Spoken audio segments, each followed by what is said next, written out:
I was accused of being a spy. My family didn't know. They didn't tell them until after the verdict.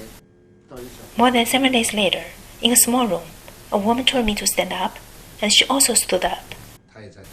I'm the representative of the Hunan City Intermediate People's Court. Your judgment. There was no third party. For opposing the dictatorship of the proletariat, for opposing the Chinese Communist Party, for opposing the socialist system, you were sentenced to imprisonment for 3 years. Do you agree? I immediately agreed. I was very happy.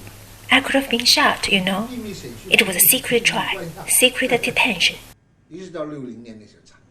Between that time and the 1960s, I went from more than 170 pounds to a little over 100 pounds. I could barely move.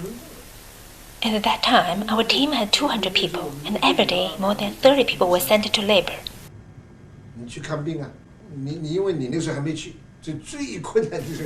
Every day we went to see the doctor. The doctors already knew the problem. Is that all? Okay, here's a little soy powder. Cough-san. When you went to the doctor, this was always the medicine you got. At the time there was word, which was the anteroom to the morgue. They poured bodies from the ward into the morgue every day. One winter, 500 bodies were poured out. That was the winter of 60 to 61. Probably 500 people died. Where did they bury the prisoners? There's a vineyard next to the West Village. Near there, I know there are like 500 graves. Do you still remember the spot? Yes, I do. It was outside of the West Village, close to the shore of the river before you get to the East Village. Anyway, they used a kind of a cart. They put the bodies on a movable platform in the back. They pushed the platform into the pit, and then put it back, and the bodies fell in. It was like a mobile coffin. Everyone could use it. At that time, we slept 7 people to a bed. That winter, you have never experienced that kind of a winter.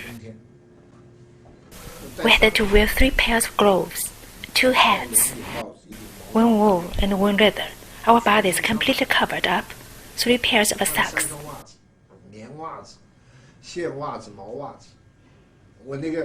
3 months later, when I took off the innermost sock, lots of little bits of skin went floating into the air. But the socks were still like new, even after wearing them for 3 months. Because I hardly moved, and there was no oil in my skin. The socks looked new. These days, I think someday I want to write about these experiences. We couldn't sit, you know, because the bones stick out. Because there was no fat or muscle in our buttocks. If you sat, it really hurt. You could only pile up clothes and then lean on them. Every day we were huddled in there, and we couldn't go out to work.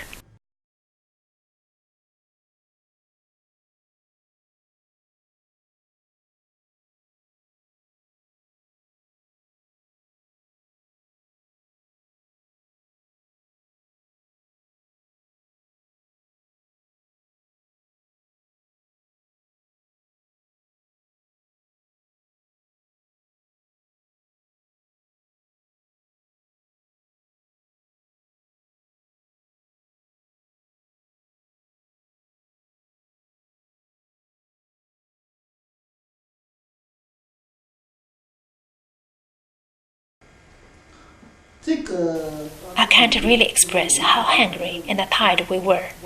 Digging ditches, carrying soil. We were carrying these loads downhill, and the water was raining down the street, so we were slipping into each other. All day long we carried these loads. People were already very tired, already suffering.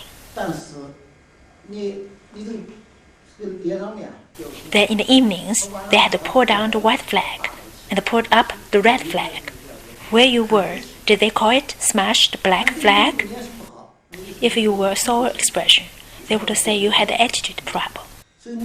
All day we had long faces, and everyone had to wear a smile. These were not true smiles. We just forced the corners of our mouth upwards.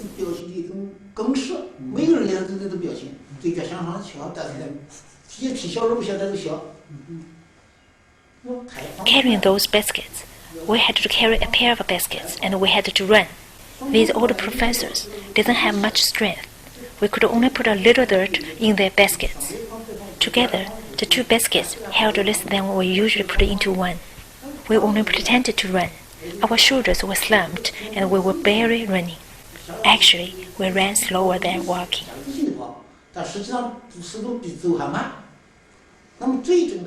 This became a part of the landscape.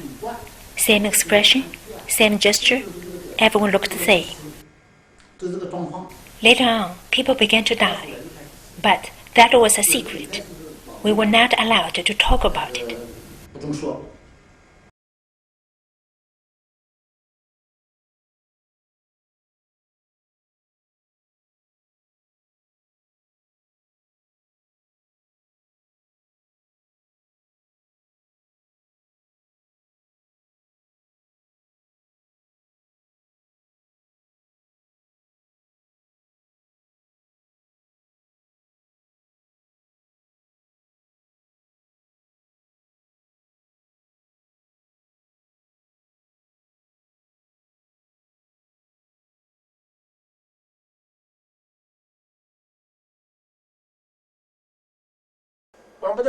If we didn't finish the work on time, we would be punished.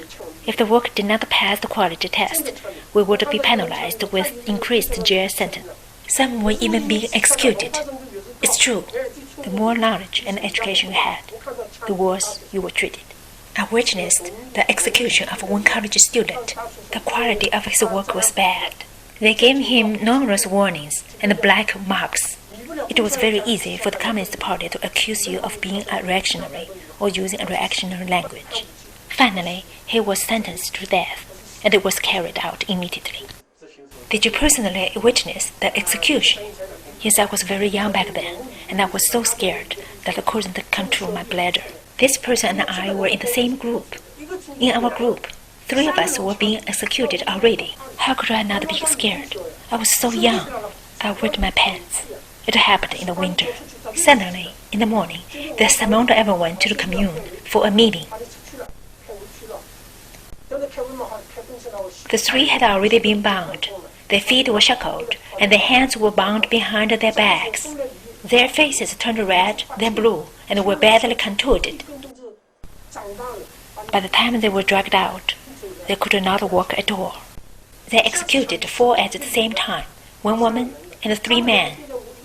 The 3 men were all from my group. I was really scared. I wet my pants. The first time I tried to kill myself was when I had the TB.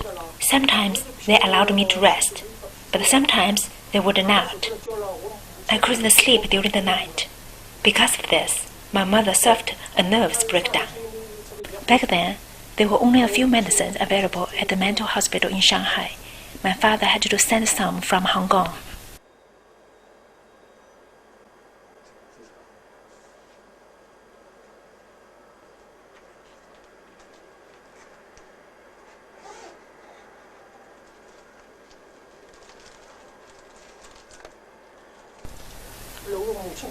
After my mother recovered a little, she applied to move to Hong Kong. She left some of her medicine in Shanghai. Very often, I could not sleep at all during the night. I coughed a lot. I wrote to my sister, "Send me some of Mom's medicine."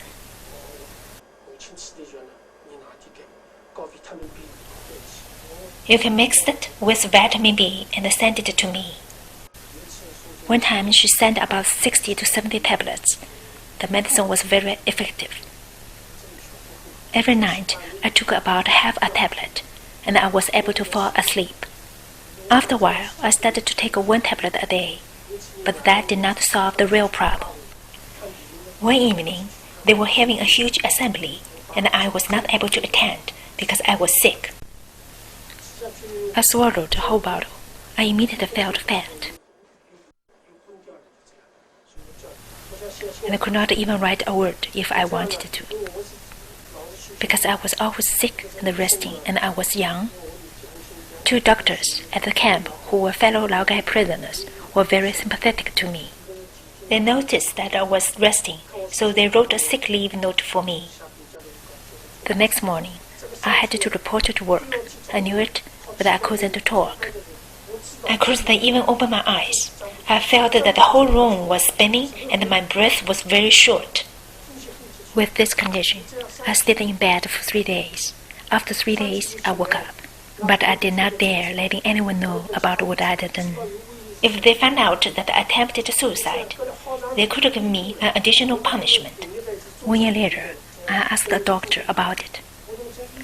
I had a very good relationship with the doctors.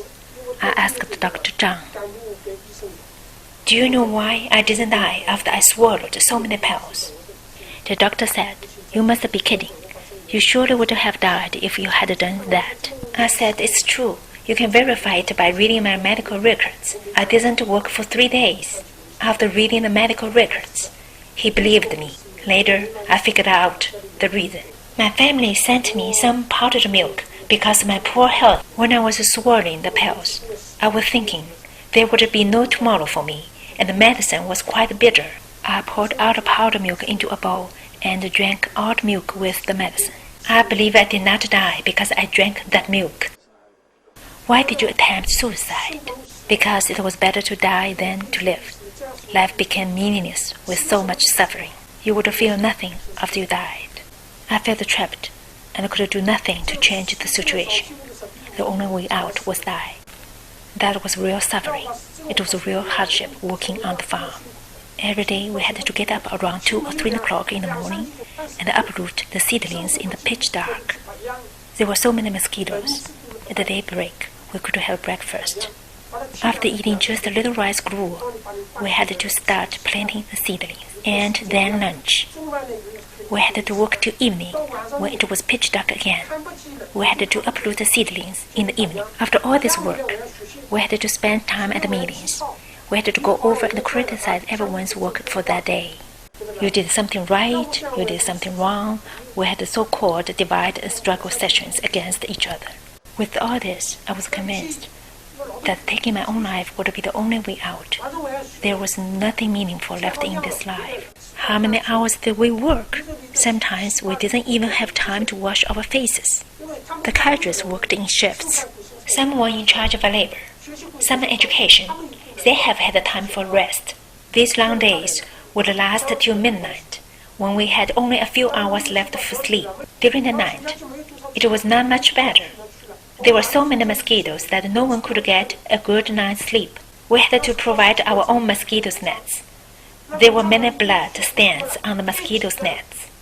Because of the crowded conditions, the nets were just like another layer of clothing. What kind of life could that be? We didn't even have enough to eat. They didn't want to read it to me. They didn't want to show it to me. They got my fingerprints on it. It was all like this. Twice or maybe 3 times. Only after they reached the verdict, they read it to me and then gave me the document. A few days later, you would be at the Laogai camp.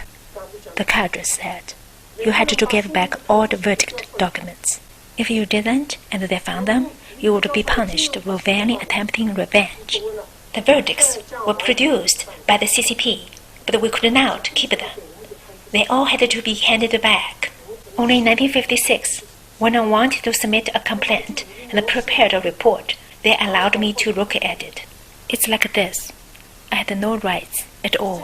I didn't even know what they wrote down about my case, but they forced me to give my fingerprints. Which government in the world would do that? You name it. Germany? Japan? No one could believe what I said. Other countries all have lawyers. They have a jury, right?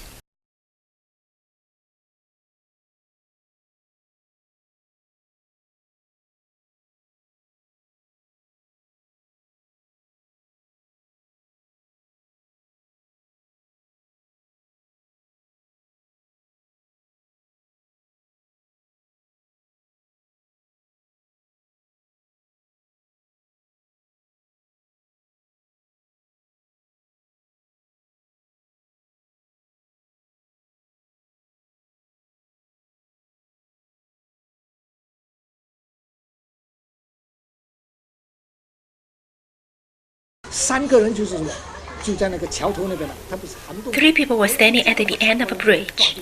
As soon as I stepped onto the bridge, the three of them grabbed hold of me, asking me if I was Feng Guojiang. I was carrying a bag on my back, and I answered honestly, yes, I am. They twisted my arm until it was about to break, and to this day my left arm isn't the same. They put me in handcuffs, and I was pouring out sweat.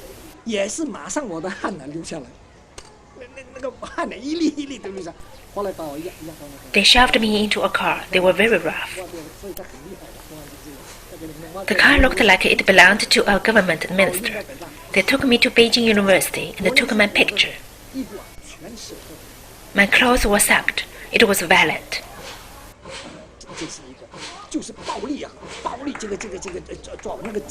A forced abduction. I survived so much suffering.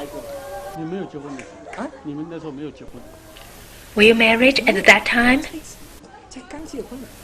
I'd only been married 3 or 4 years. I didn't have much money, so I was in a bad position. My life was just a series of misfortunes. I felt that my life was over.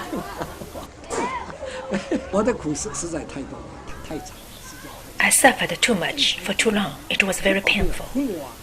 I remember one time I was bound up and I felt like I would die. It was the 5 rounds binding. And again, for a long time, I was bound so tight I thought I'd die. As soon as they tied me up, I began sweating. Actually, it wasn't even a big thing. I had just disagreed with the leader.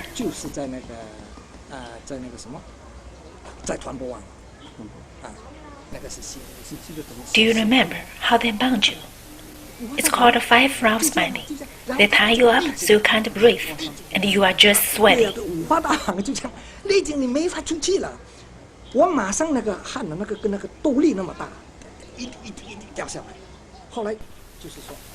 Later, they were afraid I was dead, and they unbound me.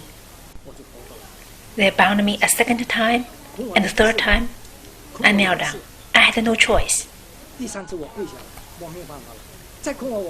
In the future, if I write about the Laogai, I will admit that I knelt down. I surrendered. Otherwise, I would have died. I had no choice.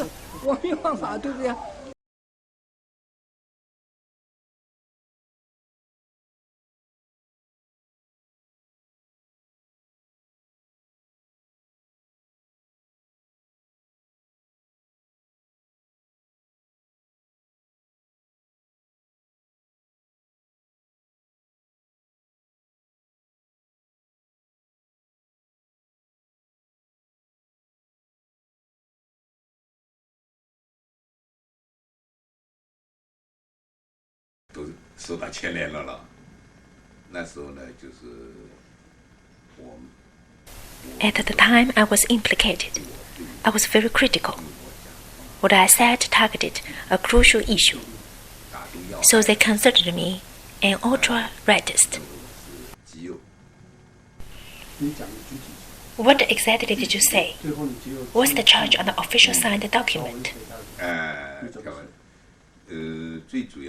Mainly, that the Communist Party's centralization and the domination of state power won't last forever.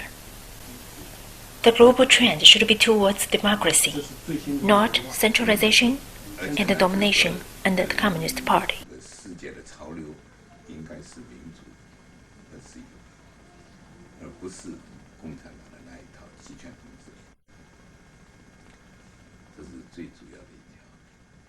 I also said it was essential to have term limits for those in power, and we should hold elections, and must not have a one-party dictatorship.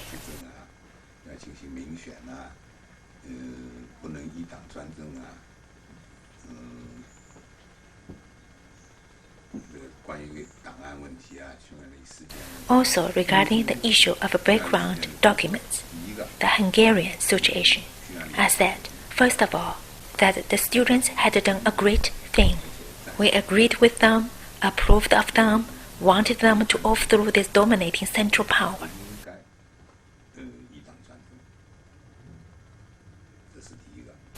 Secondly, when the Soviet Union used the tanks to pull down a democratic movement, we call this reactionary. 这才是反动的。我们那时候讲是这样。总的来讲，档案问题怎么说？档案问题。 Regarding the destruction of background documents, I said, the Hungarian students had done a wonderful thing, and we couldn't rely on our backgrounds to make our futures for us.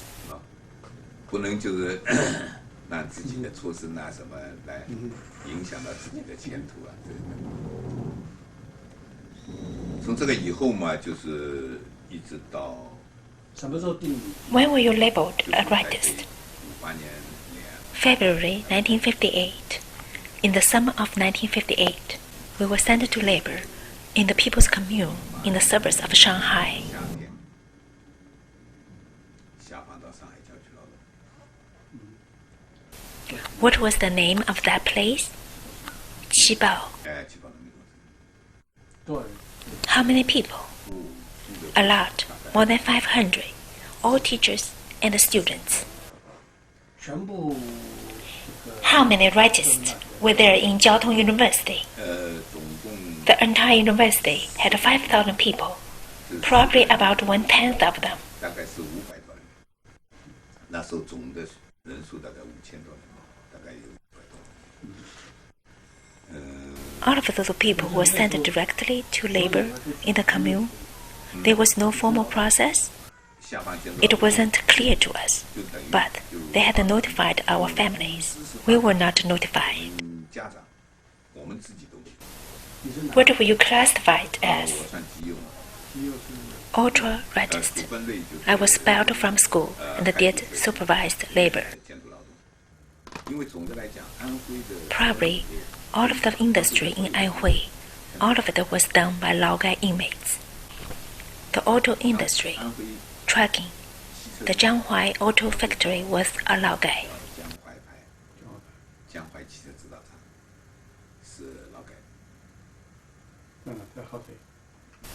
In Hebei. Feihe Auto Factory, also in Hefei. Where were all these people from? Shanghai.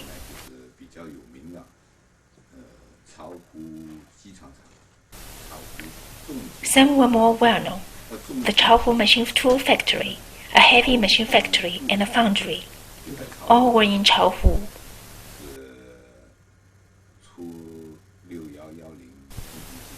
The Model 6110 heavy machine tools have the country's railway spikes, and all of the country's ticket punches were made there. 是他那里出的，全中国所有的嘎票机啊，全部是他那个厂出的。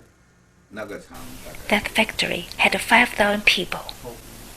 Later, it was split into two names, both in Chaohu City. 其实以前就一直叫巢湖铸造厂，后来分成两个名字，叫做巢湖重型机床厂跟巢湖铸造厂两厂。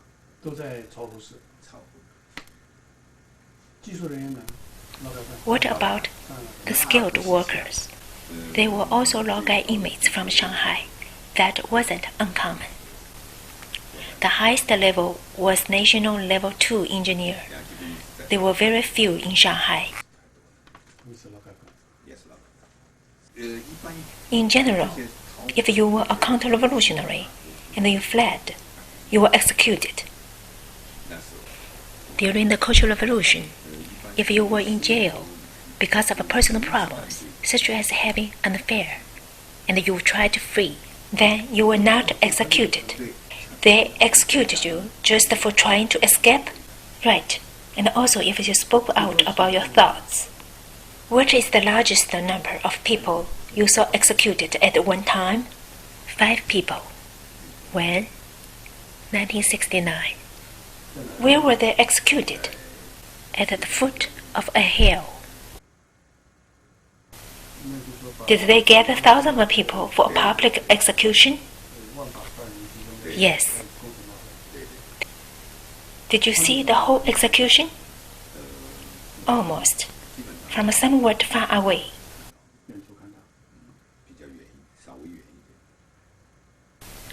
But how could you see the people being executed in such a flat place? They were on a hillside. Right there, they put up a platform, and after proclamation, they executed them in front of all those people. Right. Really? Yes, it was pretty close, not too far away from that platform. This really happened? Tell me the facts. Yes, it happened like this. They held a meeting and made a declaration about some charges. Then they carried out the execution. And the people, at that time, where were they? Already standing in front of the platform. Did they have signs on them? No. Were policemen restraining them? PLA soldiers restrained them. All of the guards were PLA soldiers. At that time, we had no military police. Were they kneeling? Were they shot in the head or the heart?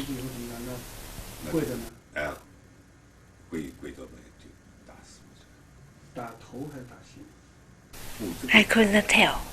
I was too far away.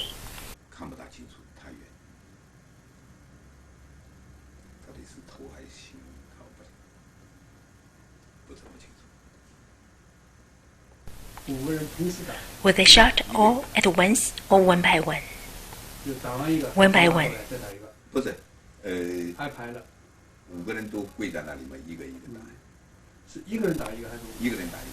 Behind every two people was one soldier. Once they shot the first one, but now the others scared. Scared? There were even several other people lined up with them who didn't even know whether they were going to be shot or not. Besides those 5 people, how many people were with them on the platform who were not shot? I couldn't see clearly. Maybe 3 or 4. They were also kneeling down, but not be shot. Did each person know whether or not they would be one of those executed? No. If they had known, there would have been no point.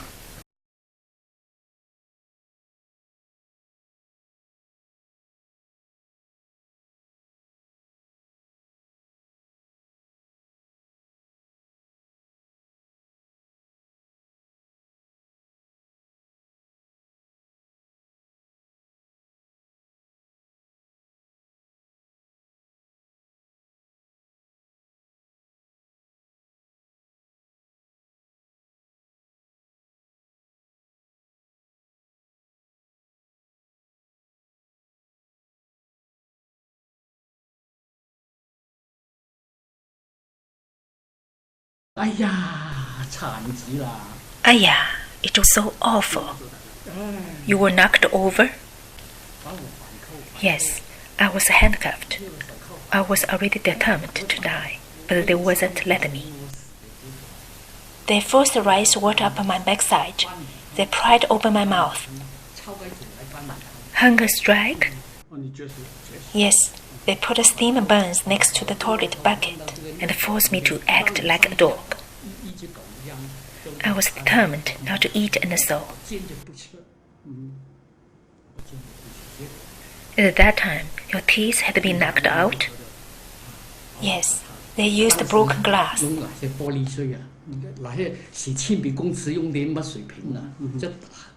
5 or 6 old inmates held me down and cut my mouth. 5個所謂流犯人按住我抄開呢個水嚟那個。Why didn't they feed you through your nose? There are all kinds of methods. They would do whatever they could. It's hard to explain. Unusual methods. There were 2 winters we buried the dead. But how could they dig the ground in the winter time when it was frozen? Using a pickaxe to dig, winter killed the most. How many did you bury? I counted for 2 years. 大概是2年时间。新海湖的冬天7个月时间，无双期都是100多天，120天。In the 8th month was flossed in Qinghai. 8个月都是有双期。How many did you bury? Myself buried 120 or 130. 经我手的有 All had starved to death.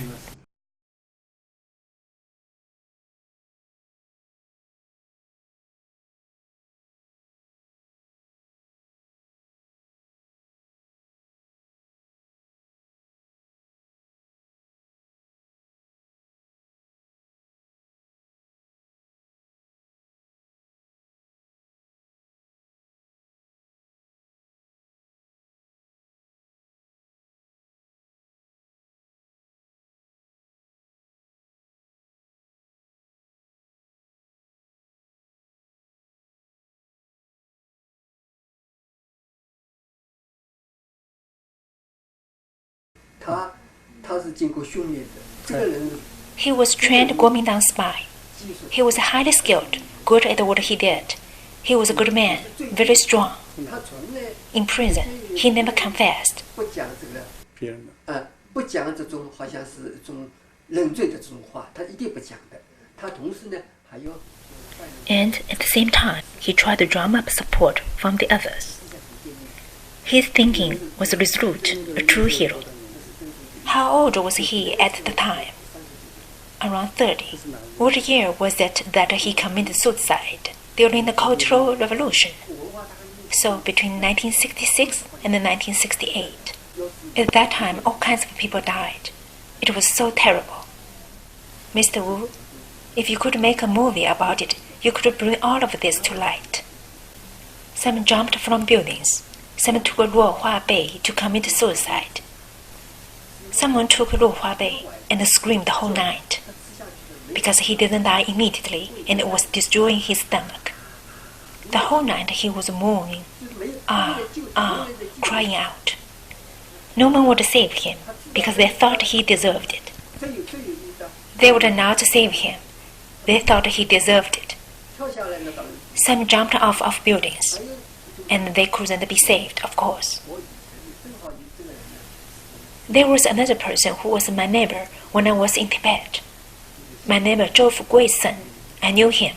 周富贵的儿子，周富贵的儿子，周富贵儿子我认识的嘛，因为我那个时候。At that time, I was a performer, and he always followed me around.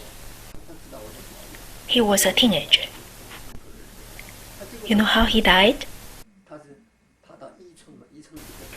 He climbed up the chimney. It was very early morning. We had not started to work. We saw him climb up and didn't know what he was doing. After he climbed all the way to the top of the chimney, we saw him throw down his head into the chimney. Then he turned and quickly fell to the ground. The sound was tremendous. All of his organ burst out. How did the others die? Someone died by putting his head inside the cutting machine. Cut, cut. His head just went into it. Bang! He died just like that. They just couldn't take it anymore.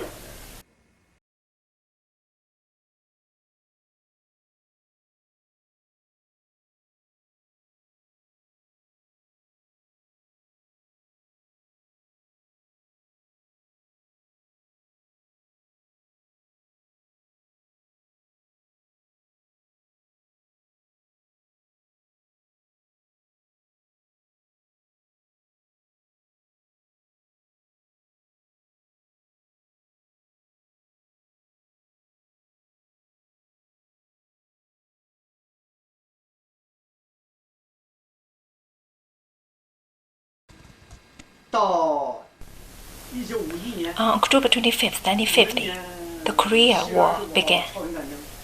April 26, 1951, was the Communist Party's massacre, the so-called 426 massacre. In the evening of April 26, 1951, an order was issued to the entire country. That was the night I was arrested again. Where were you? What was your job at that time? I was in Dalian. I had no job. No one wanted me because they said I came from Laogai. At that time, it was called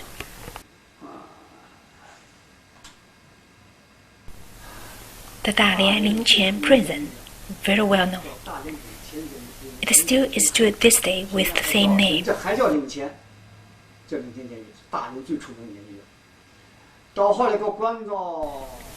Later, they moved me to the Wangjiatuan Red Brick Laogai farm in the suburbs of Dalian.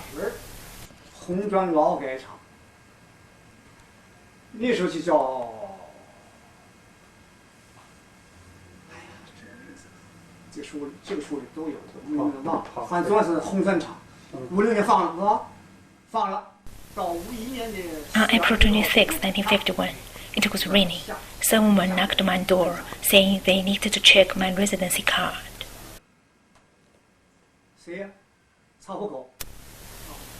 I got dressed and answered the door, and all at once 7 or 8 of them came in, all wearing military uniforms, carrying handguns and rifles, saying, "Don't move."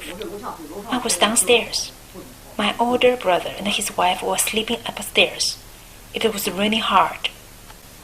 After I put on my clothes, they covered my head with my blanket and pushed me outside.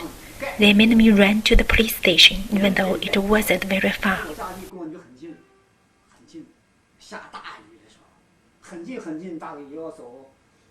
It still took about 10 minutes to get there.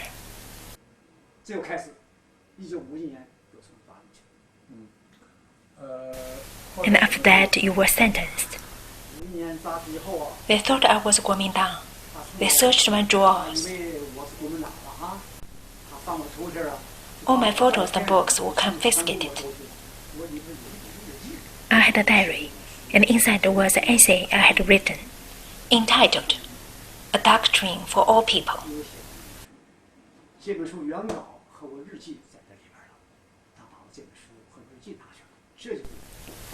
They said, "This is your crime."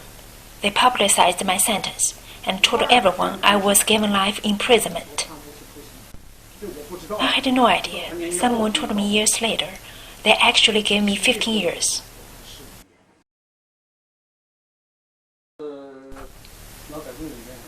Who were the other prisoners at that time?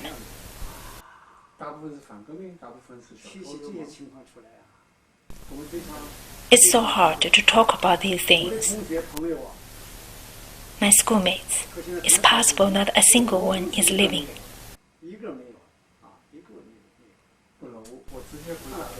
What I meant was, what kind of people were with you in the camp at that time? They were all students who had either studied in Japan or in Dalian. All were counter-revolutionaries, the Sanqing group, the KMT. Anyway, they were all counter-revolutionaries. How many people were on your Laogai team?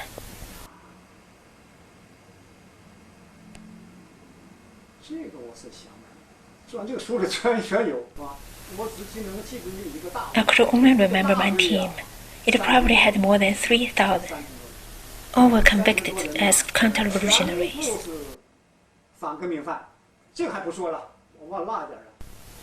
Even if you were wearing shackles, you still had to work. I wore them for half a year. My job was the hardest. As far as I know, China's worst jobs are in the kilns. Because in the kilns, it takes 1,400 degrees to fire the bricks.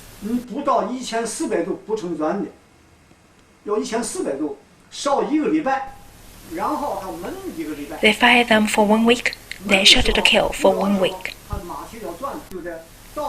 After 2 weeks, when you go in, it's still 200 to 300 degrees.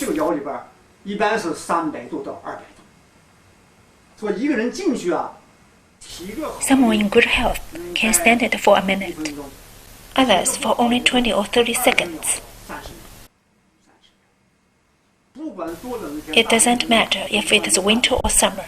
To work in the kiln, you have to wear a thick cotton jacket. The back of it is rubber, probably as thick as these 2 books put together. And you wear 2 cotton hats, otherwise you will burn your head. You wear leather gloves. After 1 second inside, you just run outside and lay on the ground.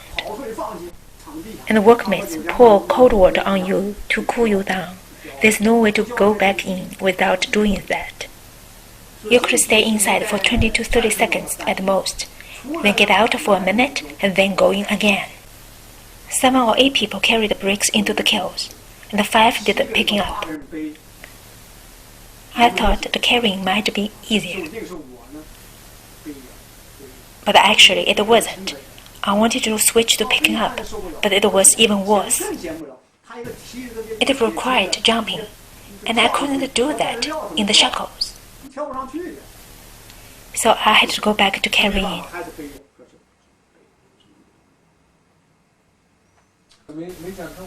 They had labeled you a spy. Did they show any evidence?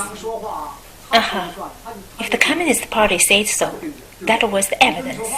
I wasn't allowed to speak. They were pushing me down, and I couldn't say anything.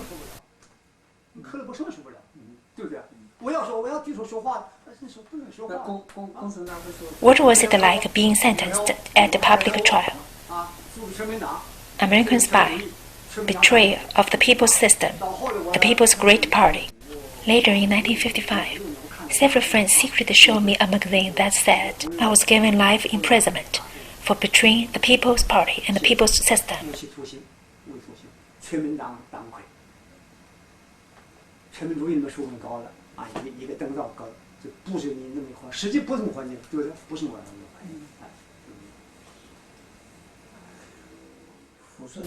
Were there any public trials when you were in Fushun prison? Yes, pretty often. Public executions, especially during political campaigns. Many people were given death sentences, but not executed.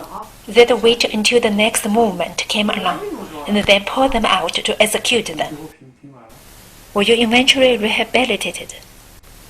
I applied to leave the country for 7 years. They finally let me out after Gang the Four fell and Mao died.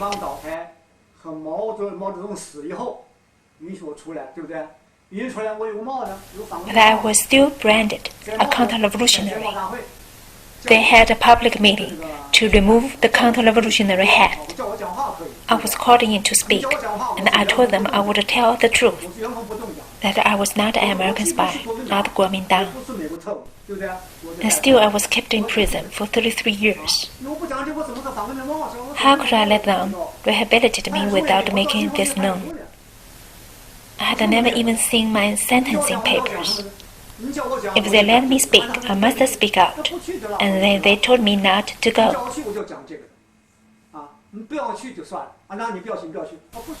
Fine, I don't care. I won't go.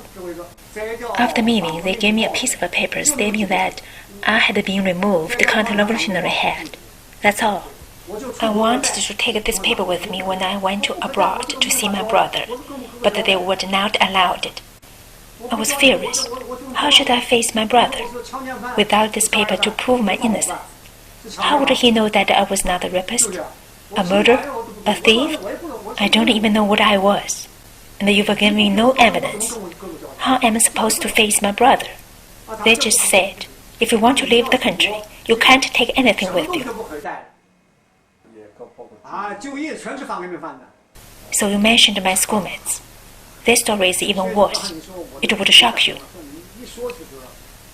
I've come into direct contact with 400 or 500 of these counter-revolutionaries.